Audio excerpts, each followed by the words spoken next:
Ladies and gentlemen, welcome back once again to Samuel Adams Returns Those Anti-Federalists. They absolutely got it right. And this is your host, Tom Navolis, and I'm so delighted to be back with you live this week. We took the Easter week off, and I hope you enjoyed the rerun. If you didn't get a chance to listen to it, it was one of our programs that we did way back in 2015, and I thought that it was very appropriate for the time. One of the things that, or events, not just a thing, but an event that was celebrated last weekend in addition to Easter was that of what happened on April 19th in American history, that being Lexington and Concord. And there were a lot of good stories out there about that, but also it wasn't just about going after the powder and the arms.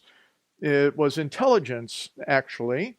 The first reason was the intelligence that General Gage received that Sam Adams and several of his other friends were there. The notorious Sam Adams was there in Lexington, and that he possibly could be captured. So one of the ideas was to go out and capture Samuel Adams. And wow, what a prize that would be. In fact, General Gage said that this evening I will have Samuel Adams shackled at my table. So he thought that it was just going to be an easy go out there and take it on, but as we know, the riders got there ahead of him, Paul Revere being one, and let Sam Adams and John Hancock know that the British were on their way. And that Sam Adams and Hancock, as they were making their way through the woods, when that shot was fired, Sam Adams actually looked up to heaven and said, "Lord, now it begins." And he knew exactly what was to happen. Very interesting time. So I just wanted to let you think about that. And there's more to it and much more history that I've posted about that in the past. And I don't know that I'm going to repost anything on it, but there was a lot of good historical speeches and talking about it, and people that want to rile things up, bring that to bear. Well, what are we doing this week? Well, I have to tell you, the depth of this week is going to be on one of my constant diatribes and frustrations. It's going to be in such a way that I came upon a couple of interesting articles, and one of them is from 1913. 1913. You see, I do read the moderns from time to time. Well, with that from 1913, ladies and gentlemen, this was written in Christianity and Culture as part of the Princeton Theological Review, Volume 11, 1913. I'm going to be talking about this article and something that, real modern writer, a couple statements that a guy by the name of Gary DeMar had made back in March of this year. But the important part is that, as I always say, there's nothing new under the sun. So in the first and second segment, this is what I will be covering. The first and third segments. I try and split them up a little bit more. So it's going to be the first and third segment that I talk about this Christianity and culture. And this is by a J. Gresham Machen. And he lived between 1881 and 1937. So very interesting read. Second segment is where I am going to focus on the techno-oligarchs and a solution for you. A solution that you can have right now, right today, to take and preserve your liberty. I am going to be talking today about how EagleFire soars over the tech-oligarchs, and that it's everything you do online the way you want it to be, your own personal data and control, connected and shared on your terms. Messaging. You don't have to go through all that other text messaging. Anyway, we'll get into that in the second segment because there's a book out there that I'll talk a little bit about called The Age of Surveillance Capitalism. And that's going to be the real core of the second segment, as then I talk about how the EagleFire post soars above all of that. So let's get to it. Let's get into this whole piece of, in the third segment, I'll have a little bit of a surprise for you. I'm going to take and play a add on after the third segment. It'll be on video only because I don't know how to split things up in timing to put it into the audio. So there is a big conference that's happening in Lima, Ohio at the end of July. And I will take and get more information. It's obviously in the promo, it's in the bottom of the video, and it's in the archives with more information about that conference. And you could get a hold of Dr. Mike Spalding as well, and I'll give all of that information at the end of the video that'll be up on YouTube and in the archives of SamuelAdamsReturns.net. So let's get to this whole point on Christianity and culture, in that evangelicals help or have helped to lose this nation. Are you hearing me clearly? Evangelicals have helped to lose this nation. Oh, Tom, no, we got all these guys out there. We're preaching a good preaching, and we're preaching. We're just preaching the gospel. I've heard that. I've heard that at a megachurch here in Northeast Ohio. We preach the gospel, and the whole gospel, and nothing but the gospel. Really? Wow. We've heard that from pastors. We've seen it in the critics of social and political action, how Christians that are active in culture, in politics, in those aspects that should be under the authorship of Christ are really lambasted for doing that. And it's all about the gospel and grace only. And, that it's, wow, what's up with that? Anyway, I just could go into so many different things on that diatribe. But what I want to do is focus on, and the link to the PDF is at SamuelAdamsReturns.net for the archive for today, so you can get for yourself Christianity and Culture by J. Gresham Machen. He says, one of the greatest problems that have agitated the church is the problem of the relations between knowledge and piety, between culture and Christianity. The problem has appeared, first of all, in the presence of two tendencies in the church: the scientific or the academic tendency, what may be called the practical tendency. We have men that devote themselves, to trivial things. We have men that devote themselves to this idea of, I got to be the smartest, got to be intelligent, got to be all of this. And instead, they miss the real fact and truth of the gospel. And even in this article, he talks about the fact that, some of the brainiacs in the cemeteries, or some of the brainiacs that are even in the churches, they don't really have Christ within them. They're brainiacs.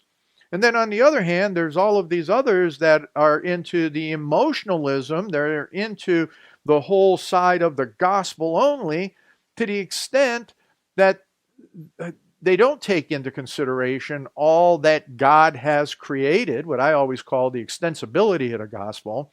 They don't take that into account, and they withdraw, as much as the intellectuals withdraw from the gospel truth and hide themselves in their intellectual empires, be it in the church offices or in the context of the church. So too are the gospel-only ministers hiding themselves in the churches and not being engaged in all of God's creation. So that's kind of like a snapshot of what this article gets into, and how both sides of the intellectual and the emotional are taken and represented within the whole of the church. And that the real issue comes down to, what are they missing? What is it that they're missing? And how is it that faith has to take its place, and how we pay attention to that, and how is it in our lives, and what is the proper relationship that it should be? Well, this author takes and he comes into a perspective of two different ideas. he goes through the whole discussion of the scientific ideas of education. What does that mean? And that, unfortunately, even in the schools of theology, for the most part, that it went to the scientific side. It went to the side on how to render this, how to do that, how to do this. But as I have experienced from many people, many friends of mine who've gone to the standard cemeteries or Christian schools and all of that, that they take and they have no idea what it means to participate in all of culture, in all of history, in all of what we're supposed to do. Some of what he really started to stress on here is that the problem may be settled in one of three ways. In the first place, Christianity may be subordinate to culture. So that's one idea, and we've seen a lot of that in now that we're seeing so many churches that they're subordinate because they don't get involved. They do nothing about culture, or they let in all of the tolerance insanity. They let in all of these things that are perverting and subverting everything that is in the true gospel. The second idea is way opposite, way extreme. I mean, it could go to the point of where there are those that are called, the theonomists, or what is that around trying to implement Christianity in a theocratic manner? Well, that's extreme. That's not how it works. That's not how the gospel works. And it's such an extreme that, it requires refutation. We're just not going to get there. That's just not how I think that God has established how we do things, especially within the context of our gospel system. And he just really gets into a great discussion of the practicality of understanding all that God has given us, has all created us in. And then he talks about this third solution. The third solution are that then the Christianity and culture, they are in conflict. We're seeing that. And we're seeing it in this modern time. So there's nothing new under the sun. This was something that was seen from the 1800s, as I've talked about so many other times, to this being discussed in 1913. And what he talks about here is that there is this possibility of this third solution, namely consecration. Instead of destroying the arts and the sciences or being indifferent to them, let us cultivate them with all the enthusiasm of the various humanists, but at the same time consecrate them to serve our God. Instead of stifling the pleasures afforded by the acquisition of knowledge or the appreciation of what is beautiful, let us accept these pleasures as the gifts of the Heavenly Father. Instead of obliterating them and trying to make that distinction between kingdom and the world, we need to understand that all of it was given to us by God. It was created. And that man can only have this, he can only hold what is true. And in the third segment, we're going to talk about what he discusses, which is absolutely a fact now, is that there are so many who do not believe that Christianity is true. It's a nice thing, it's a nice idea out there. And even what we're seeing in so many of the different churches and what we are now calling the liberal denominations is that they're tolerating the evil in such a way that they think in such a way that they are going to do what? That they're going to institute the kingdom on earth. Well, you can't do that because that's a form of socialism that does not work. And we know it doesn't work because of all of those areas that we know socialism doesn't work. So utopianism, as Sam Adams said, is not constitutional, and that was under the English form of a loose constitution, and it's even more so in our constitutional republic. So that's very, very interesting. So all of these proponents that are pushing for socialism and all these grand ideas, they are enemies of our Constitution by its own written intent.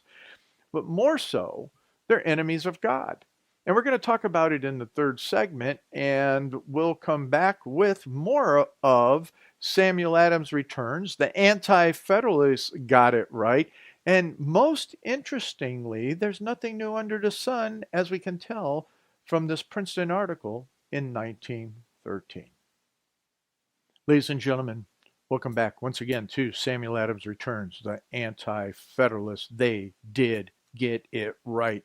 And they talked about all of the various things. And you've heard me speak on this program, and you have seen the blog post that I have put up about what the Anti-Federalists said the government would get into based on a constitution not led by a moral and virtuous people.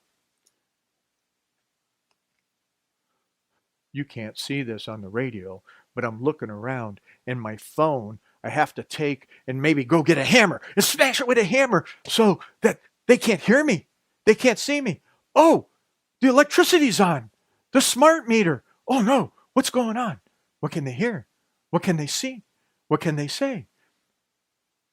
A few weeks ago, my dad was over, and Kathy was standing at the front window, and they were having a conversation about our beautiful multicolored green grass. Well, only a portion of it, about a third of it, was actual grass. The rest of it is moss. And Kath has been doing a fabulous job of eradicating the moss. But while they're having this conversation about the moss, Kathy's phone dings. Mind you, they're having a conversation. The phone is in her pocket, and the phone dings. She pulls the phone out, and as you see me pulling my phone out, on her phone is a push ad for moss eradication. Interesting. So as you see in the links that were in the promo and in the YouTube and what's on samueladamsreturns.net, there's a review of a book in thefederalist.com called The Age of Surveillance Capitalism.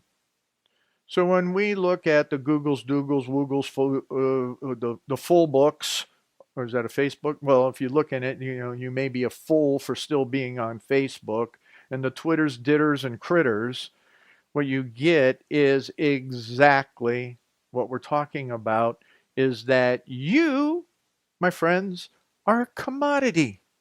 You are nothing more than a commodity. Everything about you, all the way down to the color of your underwear, which is exactly what the Anti-Federalists said, that leave it to itself under this federal constitution without protecting our rights and our privacy, called the Fourth Amendment. I know it's search and seizures, but you have a right to privacy. But guess what?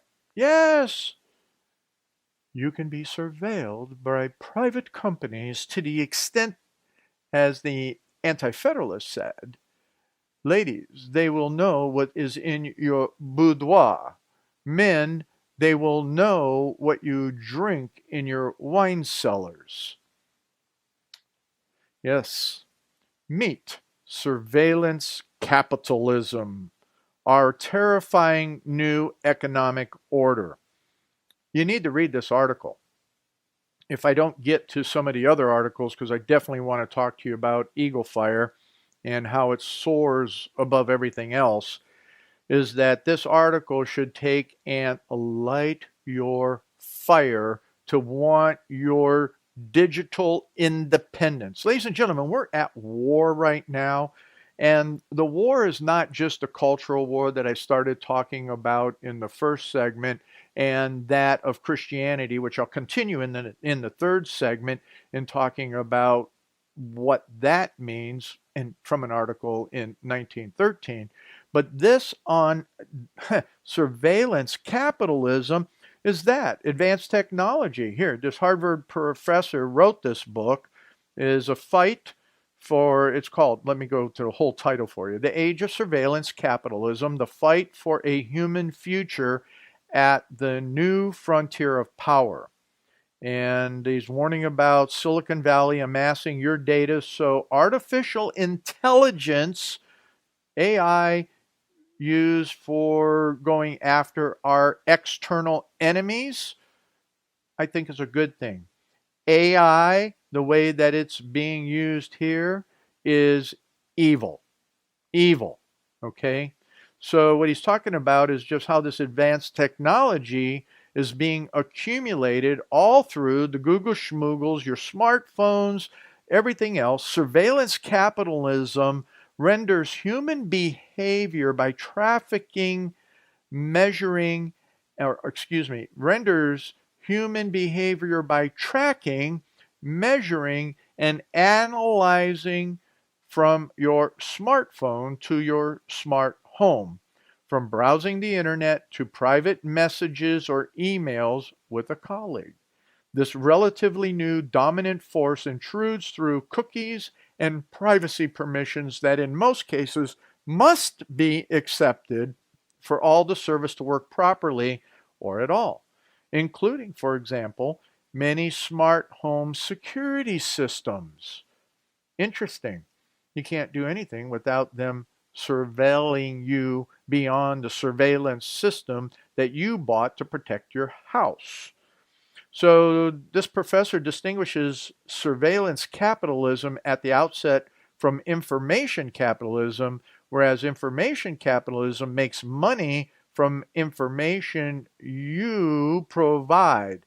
Surveillance capitalism disguises itself in intimidating terms of service agreements, which nobody reads.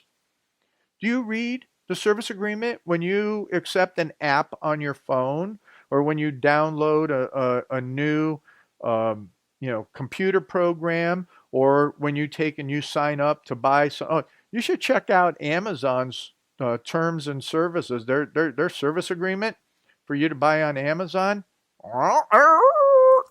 Folks on the radio, I just stuck the hook in my mouth and dragged my face across the American flag to show you how we've been tranched. Okay? So this disguises itself in intimidating terms of service agreements and actually nudges your behavior so that you do what it wants in various ways, perpetuating a feedback loop of predatory control and emotional espionage enabled through advanced machine learning and algorithmic programming. Get this. Global revenues for AI products and services expected to increase 56-fold from $644 million in 2016 to a staggering $36 billion by 2025. So, what do you do?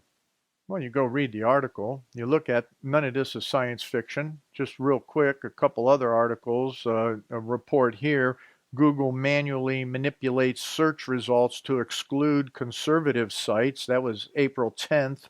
And on Breitbart, there's another one on Breitbart about Facebook continues censorship against populist website political ideas, or the website Politicalite. Ladies and gentlemen, the whole idea is that they don't want you to have that because they want to manipulate you in a certain direction. And interestingly enough, if I'm going to get into all the cultural aspects of it, but when we look at all the insanities that are going on, look at the people that have become citizens, but in fact they have not become Americans because they come from cultures and religious backgrounds that are not what our founder intended or our founders intended. So let me leave you with that. How much time do I have? About 7 minutes? 6 minutes? 6 minutes. So let's talk about the Eagle Soars. The Eagle Soars being EagleFire. EagleFire I happen to be a principal in this company, and I'm going to give you this idea here. EagleFire is everything you do online the way you want it to be done, your own personal data and control. Connect and share it on your terms. You own it. You determine how everything works, the messaging and all. So EagleFire is a personal data hosting service and suite of essential online services owned and managed by you. You own it. Okay? It's built on the Matrix Open Protocol standard for secure, decentralized communication. You get online independence, your own web address, and you get some gigabits of storage all included in the cost. Ladies and gentlemen, I cannot tell you how important it is to the reality and fact that you can run high-grade encryption on your text messaging, on how you communicate with others, how you build your own rooms and only invite those in who you want to participate with you. Connect and speak, free to speak. You're free to speak as you please. So there's no control. You manage your own censorship if you want that, or you have your own free conversation. EagleFire empowers you to host and control your own online services and use them anywhere. 3 apps connect your services and empower you to do your own secure direct messaging and social networking. Create a big community of followers. Make audio and video calls. Store and share files, photos, videos, and much more on your terms. Even your contacts and calendars are 100% under your control and ownership while accessing them through the native apps on your smartphone, your smartwatch, or your PC, or your device. So, the only messaging network service you need, your own network, decentralized and giving you full control over your posts and messages. EagleFire makes having your own messaging network easy. You can use the message badge to tell your friends how to connect and directly message you. And there it is at the website, SamuelAdamsReturns.net. You'll see a badge that I have there for @TN for Liberty, and that will allow you to click on there and try the messaging environment to connect to me and connect on to EagleFire so that we can have a conversation and see what it's all about. Give you a chance to take a look at it.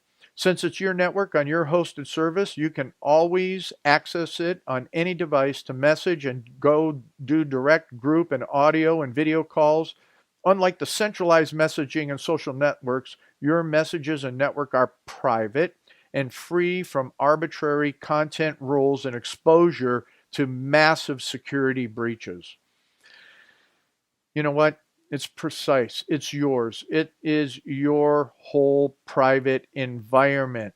You can take and do all sorts of things, and you can encrypt it. Very high level of military grade encryption if you want to be encrypted with others that you communicate with. We have some major institutions that are coming on board with this, that are using it, individuals, some educators, student leadership groups. I'm telling you, this is your own proprietary social network, messaging apps, and a cloud service, but not the big old cloud service. It's yours that you control, okay? And you get a powerful set of office suites supporting major documents, spreadsheets, presentation file formats. It's always available to you. Yeah, is this an advertisement? You bet it is.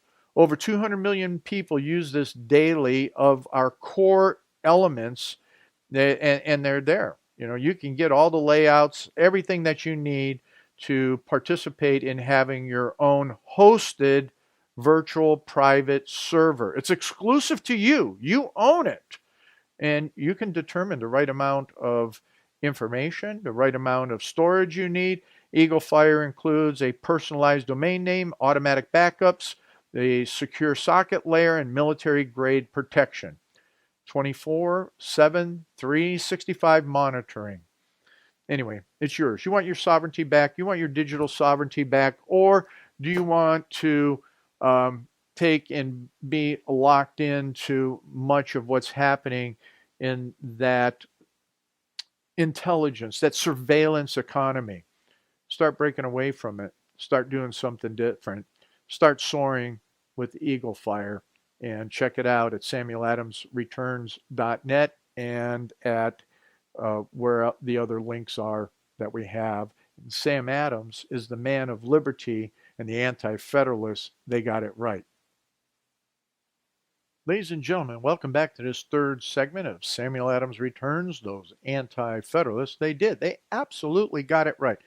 And the important thing that I want you to know is that it is critical to understand that Christianity in America is once again having exactly the same problems that it was having in 1913. And a lot of it comes right down to one of the simple ideas is that what's believable? What do you believe? What is truth? What do you believe in truth? What do others believe to be true? So we're going to go back to this Christianity and culture, and there's just no way that I'm going to be able to cover everything in here because it's pretty, I mean, it's not a big article. It's only like 8-page article, but the point of it is that it really points back to not just what's in the cemeteries, what's not just in the pulpits themselves, but it's in the combination of the two. And it takes it even to that larger extent of one of my other diatribes, as you've heard them, is that the universities are the cesspools of anti-Christian activity. And now they're the cesspools of anti-American activity. So in this article, we want to continue a little bit, trying to give you, encapsulate it, is that the Christian cannot be satisfied so long as any human activity is either opposed to Christianity or out of all connection with Christianity. Now, unfortunately, there are many that have a theology that wants them to be rooftop Christians. And they want to sit there because they're waiting for the special forces, Jesus return helicopter to come and whisk them away. So they are not engaged in anything other than trying to figure out how their own souls might be saved, or how to deal with their emotional problems, or whatever it is. Okay? In other words, they're introspective. All they see is what's in the four walls of their church, their little congregation, their buddies, and they have no idea, or they choose not to, and the leadership within the churches choose not to engage in the reality of everything that God owns and created, and the fact of the reality that it is already under his footstool. And so as he brings out here, and these are his words, and he's talking about is that we need to take and understand that if our position is correct, we ought to at least be able to show the other man, that means the man that's an anti-Christian, that his reasons for not believing may be inconclusive. And that involves careful study of both sides of the question. Furthermore, the field of Christianity is the world. Stop with that alone. The field of Christianity isn't just, the little souls running around, the humanoids that need Christ. It is the whole world. That means it is culture, it is education, it is science, it is those that are drug addicted, those that have mental health issues. It is the politics and the bureaucracies that, yes, Pastors, I don't care where you are, whether you're the mega churches here in Northeast Ohio or you're the super mega church in Texas or Oklahoma or wherever, or even the smaller church, you know, you're responsible. You're responsible for people being prepared to interact in every aspect of God's world and the extensibility of the gospel in every aspect of life. So he continues on here. The Christian, therefore, cannot be indifferent to any branch of earnest human endeavor. It must all be brought into some relation to the gospel. It must be studied either in order to be demonstrated as false, or else in order to be made useful in advancing the kingdom of God. The kingdom must be advanced not merely extensively, but also intensively. The church must seek to conquer not merely every man for Christ, but also the whole of man. So he goes on to talk about that, some of which I've already summarized in so many different ways.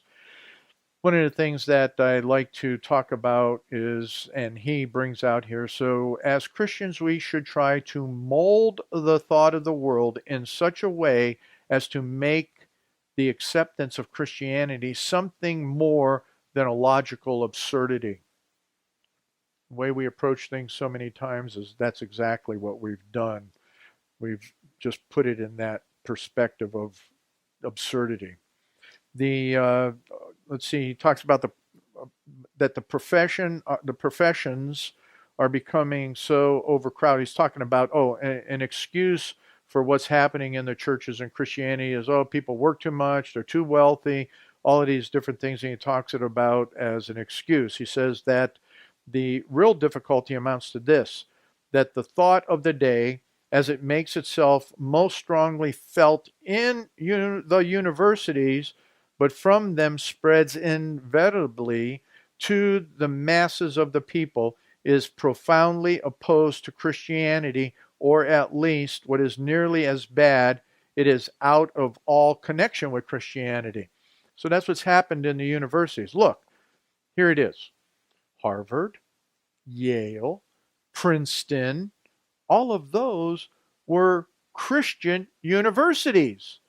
Now, Harvard, Princeton, Yale, what do? They are spewing anti-Christian and anti-American sentiment. Everything except for a little smidgen. And all the other universities, major universities, even the Christian, the Catholic, all these universities are doing what? They have taken and saying Christianity is absurd, and the beliefs are so absurd. Well, I'm running out of time. Here we go. So here's something that he brings out, and he says this: the church has no right to be so absorbed in helping the individual that she forgets the world. That means forgets that need to be in everything.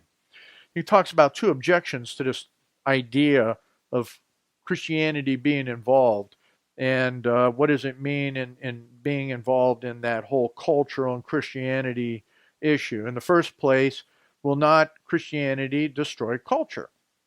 And they go through these questions. He says, no. God created everything. And when everything, Paul talks about it, it's there, everything, Jesus, everything comes into submission to God. It's not destroyed. It's made better. It's made better. So Christians, pastors, teach your people to be involved in everything, because guess what? They were created with talents and giftings that God wants them to use in the world for His glory, to bring those under His submission. Second question is, will not the culture destroy Christianity?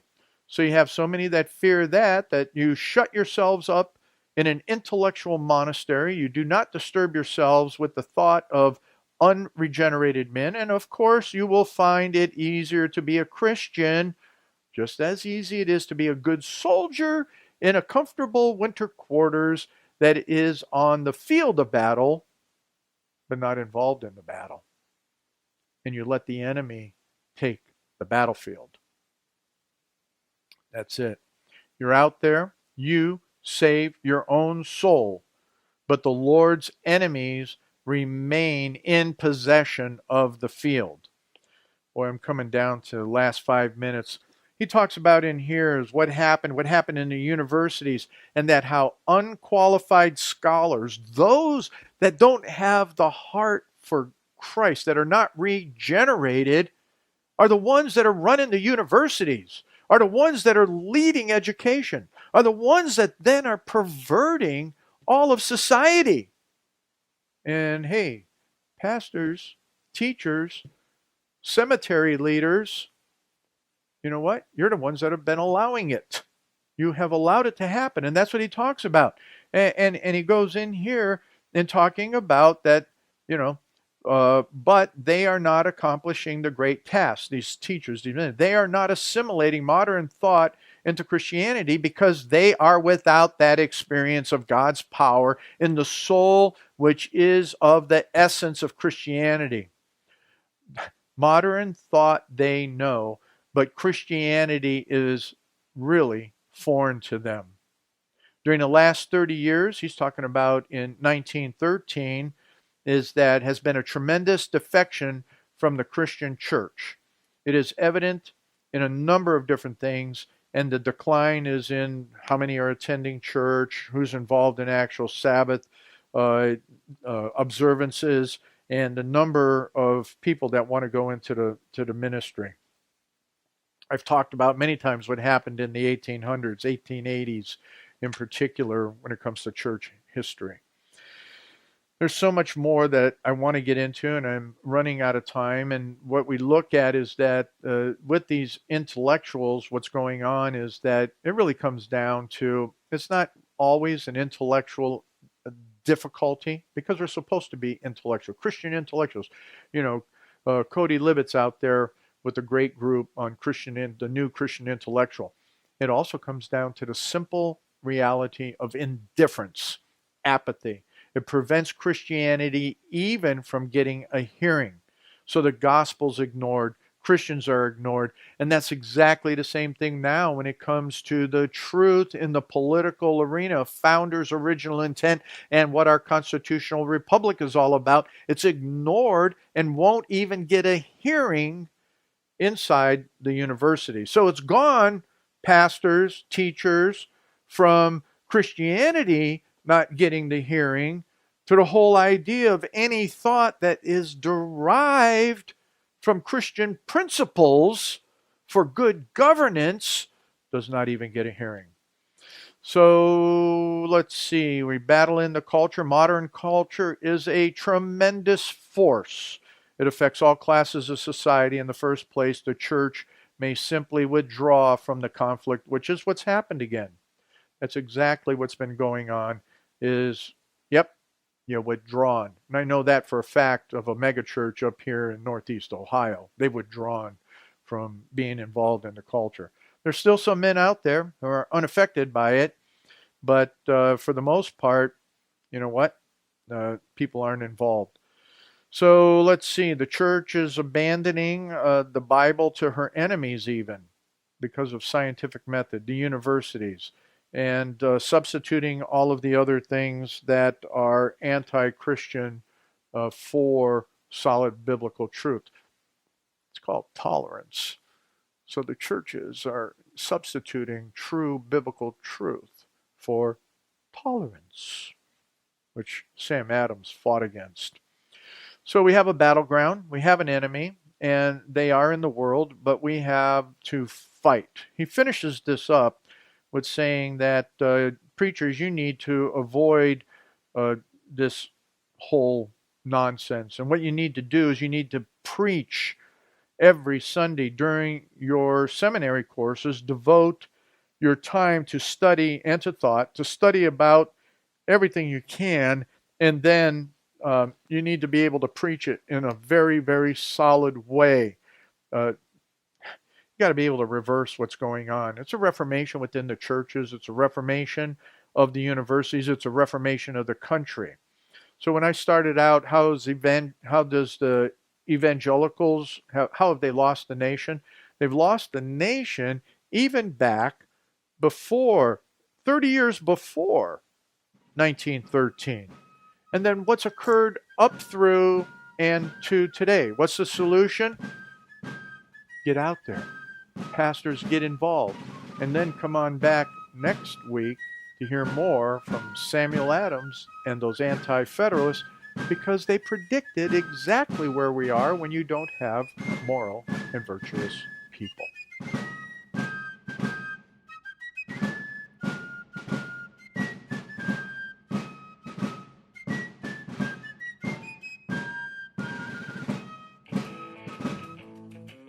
Hi friends, Pastor Mike Spaulding here to tell you about the Go Therefore 2019 conference.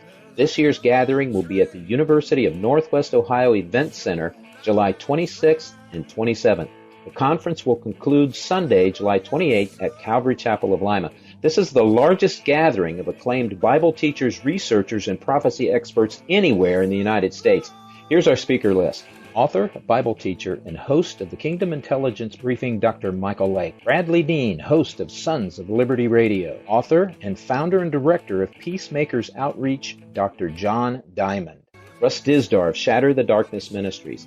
Coach Dave Daubenmire of Pass the Salt Ministries. Pastor and author Dr. Carl Gallups. Researcher Carl Teichribb. Publisher of the Wisconsin Christian News, Rob Pugh. Author Douglas Woodward. Prophecy expert John Haller, David Arthur of Alphabet Man Ministries, filmmaker Tom Dunn, researcher David Paxton, cybersecurity and artificial intelligence researcher Mark Trump, Created Equal founder Mark Harrington, The Last Evangelist filmmaker David Heavener, author, researcher, and lecturer L.A. Marzulli, author Chad Schaefer, British filmmaker Mark Sutherland, pastor and musician Leighton Howerton, founding fathers and constitutional researcher Tom Navolis, former combat veteran and author Jamie Walden, and of course, me, Dr. Mike Spaulding. Tickets are only $59. You can secure your seat for the Go Therefore conference at this website, gothereforeconference.com. This event will sell out quickly. Ticket and hotel information is at the conference website, gothereforeconference.com. Hope to see you there.